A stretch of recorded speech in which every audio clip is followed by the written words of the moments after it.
I'm Chip Townsend, and this is the Team Chip Podcast.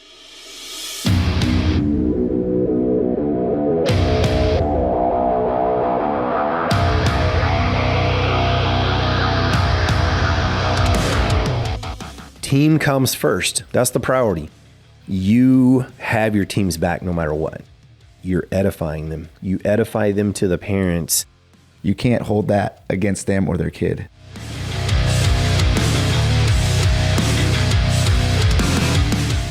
All right, guys, we are back with the Team Chip Podcast. Again, I have Mr. Manny De Los Santos, our chief instructor at Team Chip headquarters, and kind of helps to oversee all of our instructor and leadership team development across all of our locations, even in our affiliate programs. So does a really amazing job. Good to have you, sir. Thank you, sir. I'm happy to be here. I'm happy for you to be here because you always bring great insights, and it's a lot of fun to have you. And we just enjoy, I enjoy being around you. I don't know. It's fun. Only a few minutes a day. Right. Small doses. Everything in moderation. In moderation, that's right. But I'm sad. Did I tell you I was sad today? Because I didn't go to jiu-jitsu this morning. That's right. 6 a.m. I know. Man, I was waiting with bated breath. I was like, that door is going to pop open any minute and Manny's going to come in and give me fits. I went real hard yesterday with the black belts, and I felt it this morning. No. I saw last night you were killing it teaching class. One of the things I love about you is you don't just teach at them, you teach with them and you lead them. So it's awesome. That. It's all good, man. All right. So today we're going to talk real quick about, man, these are kind of sensitive, a little bit tough topics. We're not psychologists, but I've been doing this for, a really long time, and I've dealt with, a bazillion parents in different situations, right, different kinds of dynamics, and learned a lot of lessons, man. For sure. I used to have zero filter, and things like who's the parent, you or your 7-year-old, would come out of my mouth, right, and rock boats pretty heavily. So abrasive. Yeah, at times I had to learn that most people couldn't take that kind of direct approach. Right. So we've had to learn. So today we're going to talk a little bit about handling parent conflict with one of your instructors. So like as a chief, or, for me, like if a parent has an issue with one of the instructors leading their kid on the mat, right. But we want to do this without throwing the instructor under the bus. We want to take care of our team. So Manny is our chief instructor and handles these situations all the time. And so we wanted to get on here and just share maybe some nuggets and some strategies for different ways that you can handle those things whenever they come up. Yes, so sir. Have you seen any of these situations pop up? A handful. A handful. Yeah, a handful. Mm-hmm. Probably, honestly, luckily not very many. Right. But I have had some, and then they've ranged from small things to some pretty bigger issues that, well, on the parent side, seemed like bigger issues. And then after some communication, I've kind of dealt down. So yes, I've dealt with some. Right. Well, let's talk a little bit about, just kind of get us a starting point, like why these, for lack of better words, kind of conflicts happen or what happens. So, kind of root causes. Sometimes, a parent can be frustrated with their kid's progress and take that out on an instructor or kind of point that blame on somebody else. So it's, their love for their kid and their desire to, I don't want to say make life easy for their kid, but to serve their kid well. Sometimes they get a little blind. You didn't treat my kid right, or things like that, right? Absolutely. So that can be a little tough. Sometimes there can be, disagreements or misunderstandings on like the disciplinary, the discipline style. I don't know if that's a good way to say that, but sometimes parents don't always agree with, And I want to qualify this. The word discipline doesn't always mean punitive. Discipline is just showing up on time, doing your work, working hard, etc., being disciplined to something. But sometimes there can be issues around that. Some parents, just yesterday, as a matter of fact, we had Bunny Day, and had a dad walking out, and he was like, "Oh, that class was amazing today," and it was kind of a fun class, lots of jumping, lots of moving. He was like, "I love it when my kid gets pushed." You know what I mean? Mm-hmm. And I'm like, oh, I love to hear that. That's fantastic. Because for so long we've heard, oh, it's so hard on my baby. It's so hard. Right. Yeah. Oh, yeah. And so it's really nice. But then, so with parents, sometimes, they get upset with an instructor because they think one instructor pushes too hard. Maybe the other one don't push hard enough. Right. So there's some balances. Personality clashes happen sometimes. Yes, sir. I don't know if you've seen any personality clashes. Never once. Never. Except for the one between you and I. No, I think that one is probably the most difficult to deal with because overtly nobody is in the wrong. It's just they just don't get along. Right. Some people are extroverts, some are introverts, some are, very driven, and some are a little more laid back. And so you get this like highly type A driven instructor and a pretty laid back introverted parent. Sometimes they don't mesh well with, what's happening. And it can absolutely be just kind of personality. Not to get too sidetracked, but on that, we about 2 years ago pulled our younger two kids who are 16 and almost 18 now out of public school and started homeschooling them. But my point is with our oldest daughter and both of these kids, every meet the teacher, we might have missed a few, but it was rare. We typically went to those things, even in junior high. It was funny because elementary, every parent was there. Oh, yeah. Every parent's there. They're involved. Junior high, you show up and there's no parents. It's crickets. It's wild. So we went to all those, but back to this personality clash issue, I told my kids, like, look, if you don't like your teacher and your teacher doesn't like you, it's going to happen. It happened to me. I had teachers that just didn't like you. I had a second grade teacher told my mom I was going to be a lifelong dropout and fail at everything I did. Like literally, my mom went ballistic over it. I can imagine. But and it was just personality stuff, right? We just did not mesh or click for whatever reason. And that's odd when you have a young kid like that. But it happened. So I told my kids, you're going to stay in public school and you're going to learn to deal with the goobers. Right. At every level, whether it's a student in class or a teacher you just don't click with. Authority figure or a peer, Yeah. Absolutely. And here's why. Because someday you're going to have a job, you're going to have a career, you might own a business, whatever that is. And you're going to sometimes come across people that you clash with, and you're going to have to learn how to navigate that. Personalities aside, they might have a good gift or a tool that you need on your team. 100%. And so you have to learn to deal with that. You got to learn. That's right. So anyway, back to why these conflicts happen between maybe a parent and one of your instructors. Personality clashes, it's real and it can happen. Misunderstanding the martial arts culture. Sometimes, they don't understand the correction or the way we correct or the way that the expectations of kind of the structure and rank and the different things on the mat. And, that can cause issues. So there can be a lot of issues that happen. And I think as a martial arts school owner and operator and as a chief instructor for you, I just want to lay this out there right up front. It's our job. Parents will come and go. I hate to say it. I don't mean that in a bad way, but they come and go. Their kids are there for a season. We hope they stay for life and become lifetime martial artists, but that doesn't always work. But our team is more permanent. Absolutely. And so in my mind, team comes first. Yes. That's the priority. Team first. It's not the old cliche, the customer is always right. Absolutely not. In matters of the way they look and what they want to buy, the customer is right. Right. But they might not be right for us. Right. That's right. And sometimes the customer doesn't fit, right? That's right. So it's team first. And I think it's important that we plant seeds right away with our team. We will always, and this, I've said this probably hundreds of times now, I will always have your back unless, here's the caveat, you have made a moral misstep or done something that's against our culture. It actually is not in line with us. Not in line with our beliefs, culture, etc. Right. And that could be a problem for you. Otherwise, if you've just been, hard on a kid or, whatever that is, I'll have your back, but if it's a moral character issue, moral or ethical issue, it's going to be different. Yeah. We can't have that. So I think it's really important that we kind of put down a stake right here. You have your team's back no matter what. 100%. Yeah, 100%. And not let them feel like they're out there, just kind of waving in the wind and they never know how you're going to approach them if a parent approaches you. I'm kind of getting a little bit ahead of the cart here, cart in front of the horse, but it's important that your team knows, and I think it's huge. I got your back. Yes, sir. I got your back. Pretty much no matter what happens. Again, within the realm of no moral or ethical issue comes up, you've not done anything horrible, boom, I've got you. For sure. So team comes first.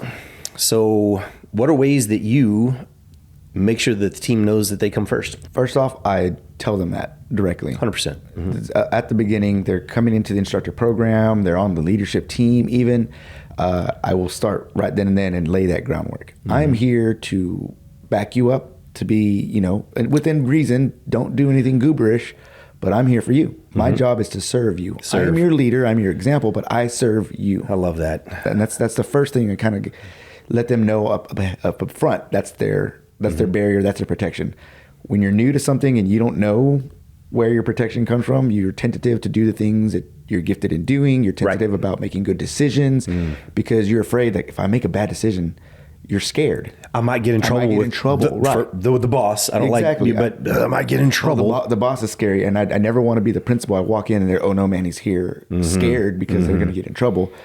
He's here. He backs my play. I'm a little stronger now because he showed up in the room. I feel bolstered by him, not driven down by him. So guys, that's the top. Hope you're hearing this. This is powerful because this frees up your team, a young instructor who I think by nature they're a little scared to, I don't want to say get on to, but to correct or, they're not sure what their boundaries are. For sure. And it is so important that they know that you have them, right? Absolutely. And I think you said it well.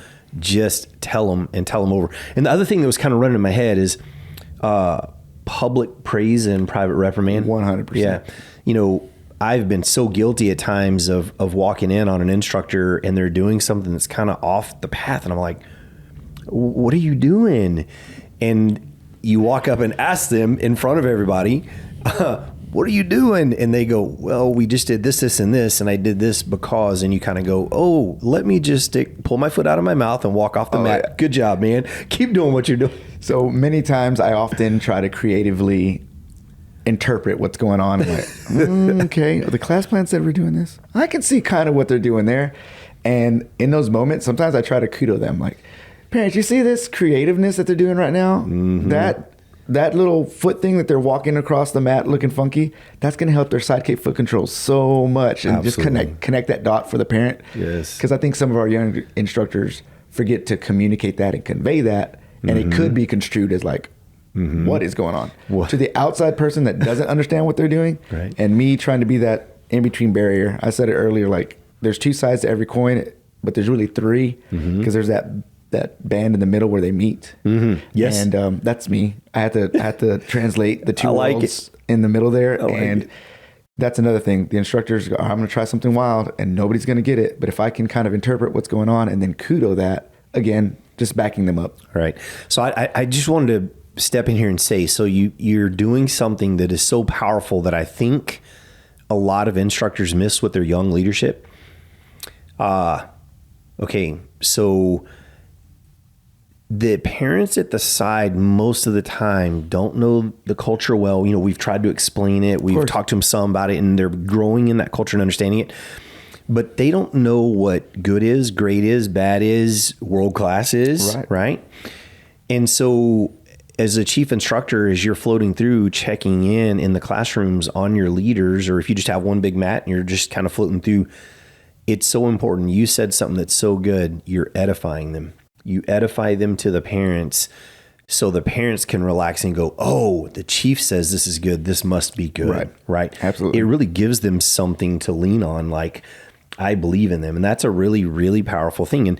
And what does this have to do with the parent getting upset with your instructors? If you're consistently edifying your instructors, it's harder for the parents to be upset with them unless 100%. There's truly a misunderstanding or just a miscommunication. So it serves to eliminate miscommunications and misunderstandings ahead of it. Yep. It cuts it off before it happens, right?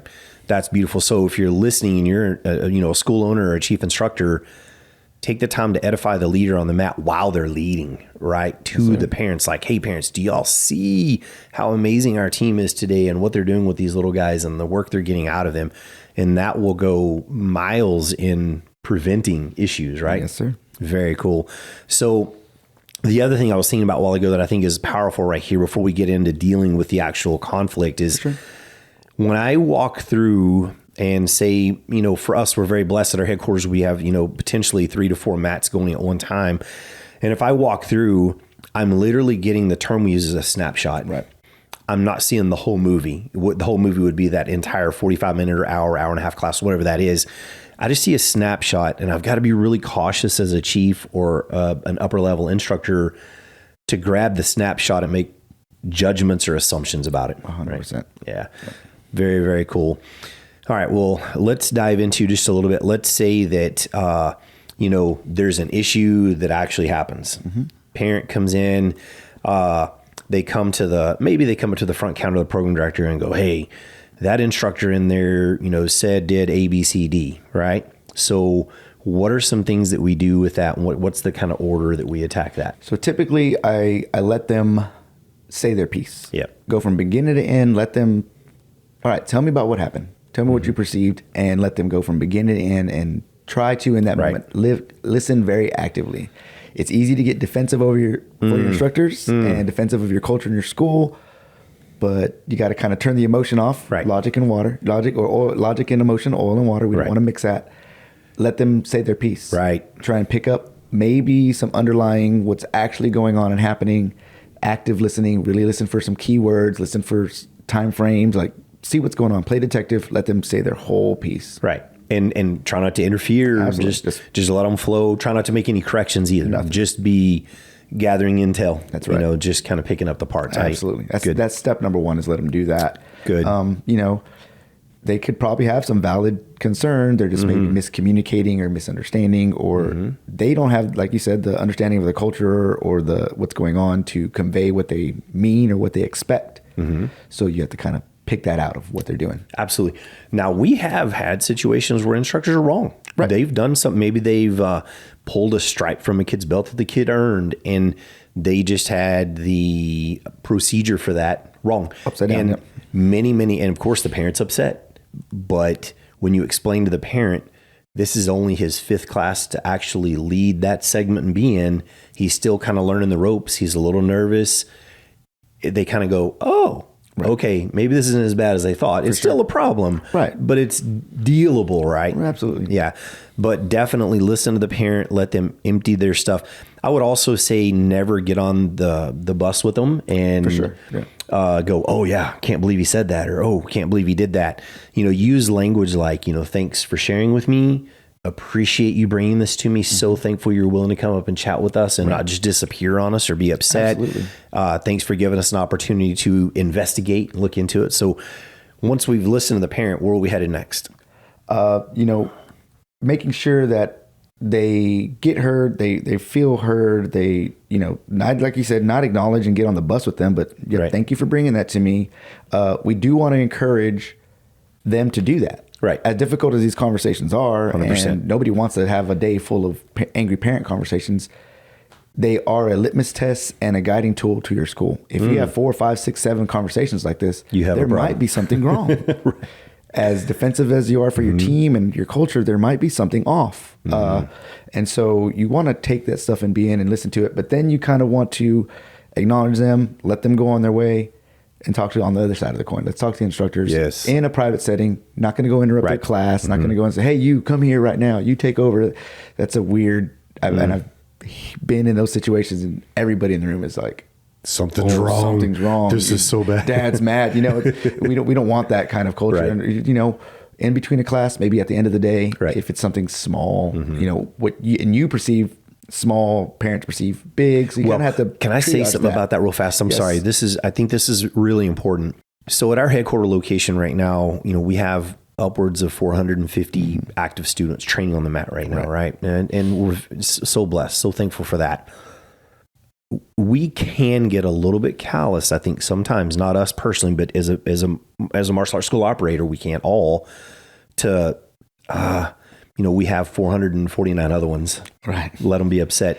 But the flip side of that coin is that for that parent, that's their only one. That's right. Right. And we do have to take very serious and pay very close attention to. And I love what you said a while ago. Sometimes even if the parent's wrong, there's still a little nugget of truth in there. Like, okay, we do need to watch or maybe make an improvement. So yeah, I didn't mean to cut you off. No, but that's so true. And that's what we convey to our instructors. Like, hey, so-and-so brought this to me. They specifically were talking about you. Right. Tell me your side of that. Yeah. What did you see? Why is this parent bringing this to, and so you play detective sort of with the instructor. Let them say their piece. Reassure them, hey, I already have your back. As far as the parent and I are done, the conversation's done. I just want to hear your side of the story. Right. So if there's a nugget of truth, we can make corrections. If there isn't, hey, you understand how that was perceived and maybe you make better choices or a different choice, or convey to them why you're doing what you're doing beforehand. Right. And again, let them speak their piece. Don't be defensive. Right. Don't add any details. Just let them, because you might find out, oh, there's the reason why. There's a disconnect. There's a disconnect. Let's reconnect it. Right. And allow them to speak their piece, so that you have a clear canvas to make a good decision. Absolutely. And so what we don't want to do as leaders is, let's say the parent comes and talks to me. I don't want to run to the other instructors and go, hey, that parent was upset with, Johnny. That would never happen. Gossip is absolute poison. Absolutely. It destroys culture and organizations. Yeah. Any, like your leadership team, your instructors, even like parents inside. That's like a privileged conversation. It's the same thing 100%. As like lawyer and doctor kind of conversations. HIPAA, yeah, whatever that means. I don't know what that means, but privacy. Absolutely, that's you and that instructor. Absolutely. If they choose to share that with the instructor team, that's on them. But I'm never gonna say, "Hey, so and so, come here," and in front of everybody. Parent said this, blah blah blah. You tell me what's going on, because they're not going to hear the actual details and know what's going on. They just heard, man, he's mad at them. Right. And that's not the case. I just need to hear the details. So that's going to be a one-on-one conversation that we have. So let's talk about a couple of different scenarios. Let's say that the instructor, young instructor, maybe they were wrong and they did make a mistake. Mm-hmm. So I think we want to be very careful with them. And we also factor in their experience level, right? Yep.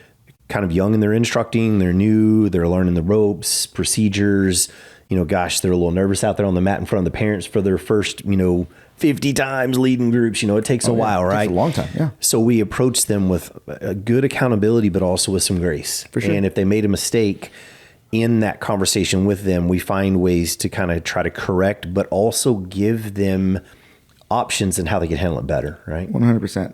I always remind them that I chose them for a reason. Right. Hey, you have gifts, you have talents, you just goobered this section up. Mm-hmm. Let's fix that a little bit and keep moving. Absolutely. You're still worth so much. You're still extremely valuable. You have so much to give. Mm-hmm. This little piece is not going to be a stumbling block. Your career's not over. It's just a small thing. And let's adjust. Always try to edify them in that. Absolutely. Yes, you messed up. Mm-hmm. It's no different to me than pivot your foot more on the roundhouse. Right. Extend on your punches. It's just a small correction to be more effective. Absolutely. And so you got to edify them before you make those corrections. And I think it's powerful too if it's one of their first mistakes. If you share sometime you did something like these many classes without a mistake. Right. Man, day one I made a mistake. Right. You're doing way better than I was. Well, you show them some humility and go, "Oh, I messed up one time, and this is kind of what I did, and it's very similar to what you thing." Yeah. Or yes, and help them to know, gosh, it's not the end of the world. We can solve this issue. But let's kind of flip the coin. So that scenario, the instructor messed up a little bit. And I would say after that, we go back to that parent too, and just kind of close it off by saying, hey, I talked to the instructor, got their feedback. They were a little, they were off on their procedure. They were a little bit off. And so we had a talk and things are good now. Right. And I personally like to say things like, we're done with this. We're not going to hear anything else about it. Mm-hmm. It's solved and move forward. If you have a new issue, please come let me know. Right. But this is behind us. This is done. We're not going to continue to carry this along. Right? I don't like open wounds. I don't want to just continue ripping off scabs and ripping off scabs. It sounds gruesome, but that's what this does. It just continues to make a rift and makes a more rift and makes a rift. Let it go. Absolutely. And I'll sometimes even ask a parent, like, do you have anything else, before we put the last nail in this one and Speak we move now, forward. Forever hold your peace. That's right. But if you do have a new issue, come holler at us, if it's something different. But this one's good. We've talked to the instructor. The instructor made a little, misstep. We've corrected that. You shouldn't see this issue again, etc. And if you do, let us know. But this one's good, right? And get their buy-in in. Yes, this is handled, and we can move forward. Absolutely. And, let's say that the parent kind of overreacts and they're misheard or whatever, and they're really kind of wrong. We go to the instructor. We need to give them tools for how do you manage those moments professionally with that parent on their own, if they can. But if they can't, how to come to us. So talk to me about that a little bit. Parents mad. Parents really kind of wrong in this situation. We've let them vent. We've listened to them. Now we sit down with the instructor. What does that look like? So if parent's in the wrong, parent is like just kind of misunderstanding or misinterpreting, I have to also 100% again re-edify to my team. I understand how you're perceiving this. You're right. This is the way we do things. I'm not mad at you. I'm not mad at the parent. there's just something going on. You can't treat that parent any differently from time to time. They're going to come in, continue. They're still here. Right. You can't hold that against them or their kid. Right. And not that, because we have character traits that we are searching for when we pick out instructors. So typically our instructors are not going to be vindictive or have that kind of thing. Right. But you got to remind them, don't take that on the kid. Right. The kid's here to train. The kid wants to be here. The kid's probably dragging mom through the door because they love you. They adore you. Right. There's that personality difference between you and parent. Right. So don't take it on the kid. Don't treat the parent any differently. Right. It's that killing with kindness kind of thing. Yep. Just continue to pour into their child. Maybe that will soften that Right. anger, soften that miscommunication. Like, okay, maybe I'm off base. It's also the same thing. You don't know what battle they just came out of coming Absolutely. through there. And so you have to kind of take everything into account. My number one thing is letting the instructor know I have their back. Clear your mind, see them with a 10. I will address this thing. This This battle seems bigger than you. It seems bigger than something you can handle. Now it's me. I got your back. We're going to handle it. We're going to talk to this parent. Right. I agree. Another thing that you can do too is also encourage those young instructors when they're, I don't know, they're having to make a correction with the kid or do something to make sure that they give them the why. I think that's also really powerful because that kind of educates the parent, for lack of better words, at the sideline. I see why now he's putting some extra pressure on my kid or making my kid change something, correct something. That can go a long ways to prevent misunderstandings as well. 100%. That constant, share the why and educate the parents at the sidelines. So parent conflict, we talked about some of the things that could cause it, conflict with one of your instructors. We kind of talked about a scenario a little bit like the instructor maybe messed up. We've got to make a correction there. The parent's off base. We got to make a correction there. I think the biggest things so far are just, make sure the team knows you have their back and that they have the freedom to make corrections and actually teach well. I think heading everything off on the path, communication is the key factor there. One of our core values is we are excellent at parent-student communication, not just in calendar dates and when things are going on, but in the classroom. You're constantly selling to the parent. This is why we're doing what we're doing. Right. Our kids are standing at attention, not because they're in trouble, because they're working on their focus right now. Absolutely. I had actually a scenario this week that I did the same thing. I was walking in a class. I watched a couple of interactions. The instructors continually had to have the kids stand at attention. They were being a little wild, so they had to continue focus anchoring them, get them attention before moving forward, which is a standard. To the outsider, like, man, they're just making them stand still, or they're getting in trouble all the time. Right. They're not getting in trouble at all. We're just refocusing, recaging them before we switch to another thing. Absolutely. At the end of the class, I tagged in for a fun set and put them all back at attention again. Don't move, be statues, work on your focus. Guess what you're working on right now? Focusing on your goals. The world's going to distract you. They're going to have this shiny thing over here. They're going to have this shiny thing over here, but you have a goal, and this is how you're practicing it right now. Right now in this classroom. You can focus right now with your hands together and your feet touching and you're staring straight forward and not letting anything bother you. You can focus on anything in life. Absolutely. So right now, these moments are golden. Sometimes before you do a set and we have you at attention, you're working on your focus. And I had to say it out loud. And I said, parents, what does that look like to you? How sharp do these guys look right now? And you get smiles and head nods, and even that occasional parent that is either checked out. I say parents, and they're like, they pay attention about now? And they see all the other parents nodding their heads, so they're like, okay, I'm gonna nod my head too because they don't want to stick out. But edifies that whole class where instructors had to just continually get on and stand them. They're like, oh, there's a reason behind this. There's a reason for and this. Manny's behind it because he just did it to them.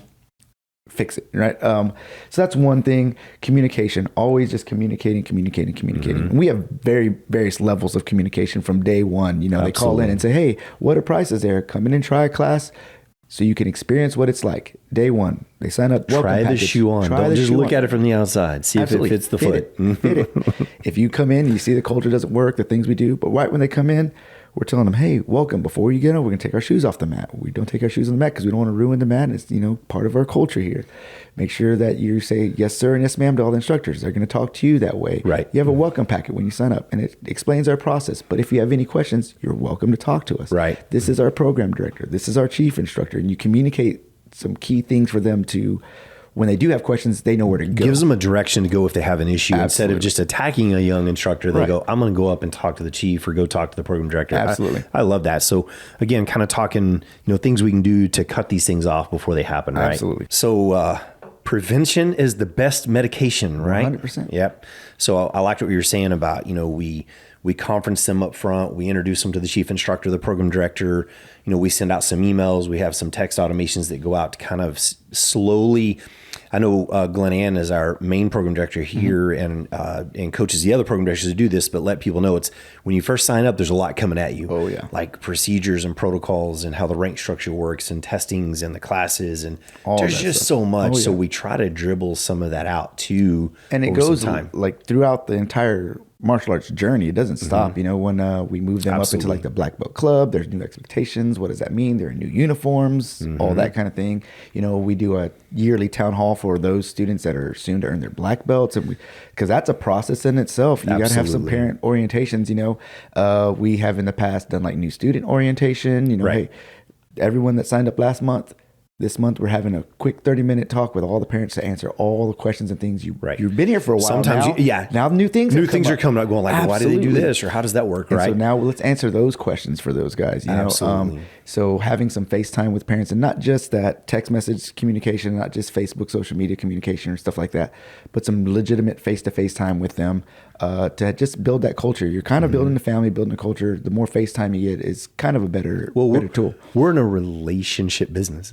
It's very, and I hate it's not a tangible service. It's a relationship service for sure. Service. It's not just a product they buy and walk away. It's a service that goes along with it, and it's huge. Sure. So on the, we're talking about kind of preventing, that conflict between a parent and an instructor, and the things that we do for the parents to try to help in preventing up front. But then with the instructors, we have regular, ongoing, weekly instructor meetings, trainings. Where we're role playing scenarios. Sometimes we role play conversations. Hey, 100%. A parent does this. What, how are we going to handle that? And let them play. I think that's so important. I think sometimes martial arts schools can think, we're not big enough yet, or we don't need to have a meeting. If you have more than one person, you need to have some meetings that are very efficient and functional that feed that mission and vision of your business. That's right. Mindful repetition is what brings greatness. If you would practice your punches and your kicks with mindful repetition, why wouldn't you practice your human interaction with mindful repetition? Man, I love that. And I start with our leadership team. Hey, we're going to role play. Pretend a parent yells at you. The parents don't know who's on leadership team, who's an instructor sometimes. And that poor 14-year-old girl who's been a killer lately, doing a great job leading a student, says something a little funky or gets misunderstood, and the parent goes to that kid and just starts yelling at that 14-year-old little girl and wrecks her. Right. But if she's not prepared for that, that could be catastrophic. Absolutely. But if we're talking ahead of time and say, hey, this might happen. Right. You're on the leadership team. You're accepting new responsibilities. You're going to be in a different light to everybody around the room. They might just latch on to you for two reasons. One, you're the one that did the thing, or you're the low man on the totem pole, so you're the easier target for somebody who doesn't know any better. Or they see you as someone they can get something over on. Exactly. Right? They might be able to give you a Tootsie Roll hero there and maybe get some favor. You don't know what might be going on. So let's head that off now and give them some practice now. By the time you're an instructor, you're going to be so good at this, it won't bother you. Right. So it's just the same thing as training your self-defense. You got to train those interactions. Absolutely. We train escalation of force anyways. First, hey, my hands are up. I don't want a problem. What's going on? Now you've engaged me. Well, now we got a fight going on. You can scale that down to human interaction. Human interaction and conversation. I love it. So role-playing scenarios that build the confidence of your team and their emotional intelligence to try 100%. To help them to emotional calm, so they can be calm in those situations. I think another thing is important quickly in this prevention area is kind of common language. So I'm going to throw it out there fast, but, we lean kind of heavy on our acronym. T is teachable, E is excellence, A, accountable, and motivated. And it's an easy tool sometimes when you're making a correction and go, hey, in that moment, were you being teachable? Or were you really being excellent when you handled that situation if you're making a correction with the team? But that common language, and you mentioned it earlier, the core values, we're the friendliest place, we're the cleanest place, we never just teach okay classes, we teach great classes. We're great at parent-student communication. And unified language is a huge thing. And we do I think I do a whole episode on unified language, especially from the perspective of teaching. Oh yeah. If I've got 5 different instructors using 5 different words to describe the same technique, that can get so confusing. Absolutely. So anyway, I think unified language. Culture is the same thing, like we use the same words when we correct the students so the parents understand, okay, there's the thing, it's not a miscommunication. There's consistency too. Yeah, the instructors are consistent. The language is consistent. It keeps everybody in clean language and in positive framing things and not negative phrasing things. So I think that's unified language is huge preventative to these kinds of situations. Right. So some kind of final thoughts on this. We've covered a lot. Hopefully there's been some nuggets for you and kind of a different realm of potential conflict you'll see. I do want to caveat all this with don't look for and expect a conflict. Right. But I will tell you, inevitably, it's going to happen sometimes. Right. It's just part of life and business. No matter what business you're in, you could be serving French fries and have someone mad because there's not enough salt on them. There's always going to be something, right? So, but don't look for it. Don't hunt for it. But some final thoughts, you said a while ago, it was a great segue, culture. Always protect your culture. Always, and we said it earlier, and we don't mean this to come across light, but parents and students will come and go sometimes. Mm-hmm. But your team is more permanent. Build that solid culture and long-term vision with those guys. Listening does not mean that I agree with you. I'm hearing you. I'm receiving. I'm getting my intel together, right? It's kind of like forgiveness doesn't mean acceptance particularly. I can forgive you and let that go. But it doesn't mean I have to spend every day with you, right? Mm-hmm. Like you can move on and do your thing. Listening doesn't mean agreeing. And the other side of that coin, I think this is powerful too, is loyalty. Because our instructors are loyal to us and we're loyal to them doesn't mean we overlook real issues either. Right. If there's a real issue, you got to hit that issue in the head. And you get 5, 6, 7 people saying the same thing. You might want to investigate a little further. There might be some truth there. You get 3 people saying you better go look. But for us, the kind of the goal is, alignment and growth for students, parents, the team, for everybody, and keeping everybody on the same page, common language, et cetera. So, man, it's a tough area to deal with. Emotional calm, logic over emotion, just let everyone say their part. You just said something earlier I wanted to touch on again. You said it's easier to get defensive of your team, and it is.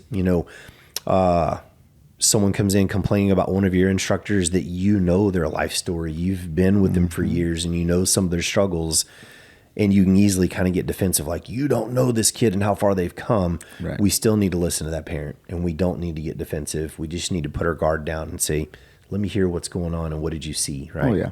They're going to be more receptive to hear that side of your story if you've heard them out first. Absolutely. Absolutely. I love it. All right, guys. So listen to both sides. Parent, instructor, always back your team, but maintain a level of professionalism. Be objective in those interactions. Be neutral in the beginning and not picking a side. A parent starts complaining, never jump on their bus, but an instructor complains about a parent. I don't necessarily jump on their bus either. Just tell me what you're seeing, what you're perceiving, and how you feel about that. For sure. And make sure you're setting really clear policies. So get both sides information. Back your team while staying professional and solid, but relatively neutral, especially kind of mid working through this, and have very clear policies, procedures on how you handle everything in your school. Yes, sir. Just to prevent having these issues come up. But again, they're going to happen. So, all right, Mr. Manny, any last words of wisdom around this? Just always maintain emotional calm. Keep your head about you. Yeah, I think that's probably the biggest key. It's just easy to get emotional. I know I've had parents complain about instructors, and I've had to battle that internal, don't talk about my kid like that. But at the same time, we just have to control those emotions and be objective, step out. Sometimes we're in the fight, and it's hard to see the whole picture. Right. Take a deep breath and back out. Kind of the thing that comes to my head is get up there 40,000 feet and kind of look at the whole thing. Yes. What happened? Be objective about it and be honest with yourself, your team, and the parents, and make sure you work through it well, right? Yes, sir. All right, guys, it's been a fantastic episode. Lots of nuggets. Hope that was helpful for you. Shoot us a private message. Let us know the things you want to hear about. If you like watching, we're posting this on YouTube now as well. So you can watch the interaction and watch us sit here and chat a little bit. Sometimes we get a little handified and a little animated. Guys, please subscribe. Give us a review. That helps us to drive the analytics so we can put more out there. I'm so honored. I had a parent yesterday say, hey, I just listened to your podcast and absolutely loved them. If you guys have feedback for us, positive, negative, anything, let us know. We'd love to hear from you. And you guys go have an amazing day. We'll see you next time.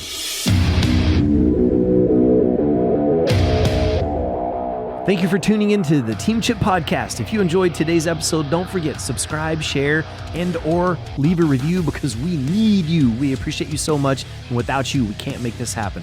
Remember, consistency is the key to success. So go out there and never be outworked.